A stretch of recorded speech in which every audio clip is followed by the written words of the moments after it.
Nandito na ako sa Baclaran Church. Ang init.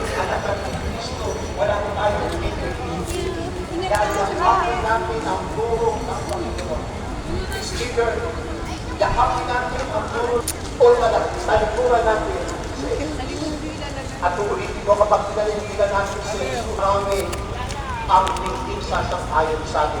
At ito ang magiging dahilan ng pagkahati-hati. Ito Tingnan nyo ang guys. dahilan ng Doon tayo sa harap. Dito kasi ako dumaan sa likod. naalala ko po yung Nag-ano lang ako. salita sa amin. MRT.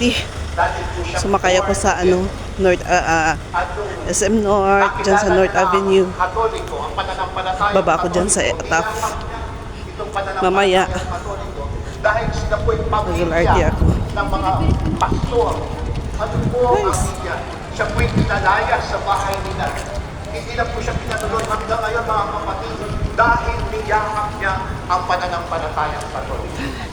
Mga kapatid, ito po yung sinasabi sa Ebanghelyo habang inasabi na Ang daming tao guys, pag Sunday.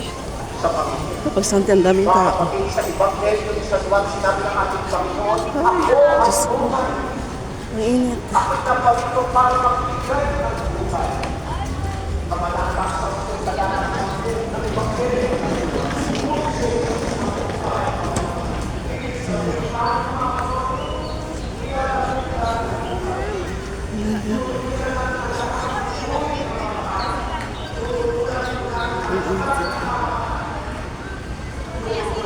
Doon tayo pupunta.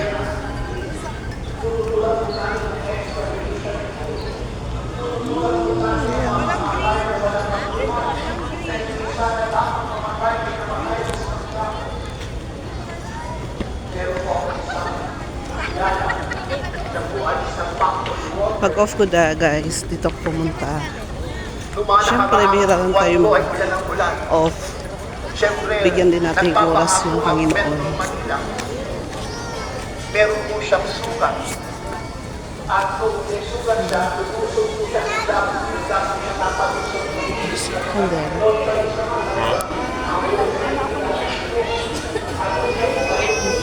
Tara na, mabusan ako. Ito na ako kuha. Sa dalawa.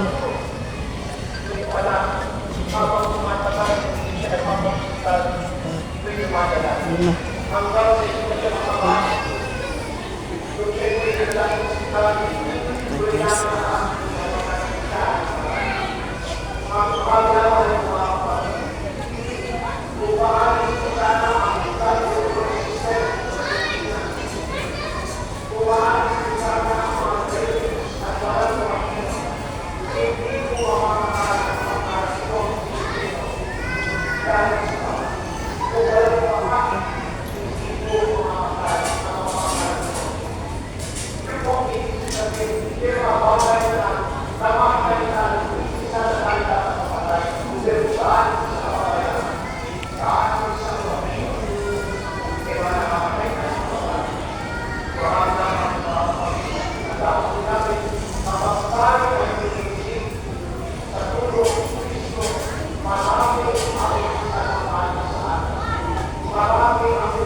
Nagsindi ako ng 5 kandela.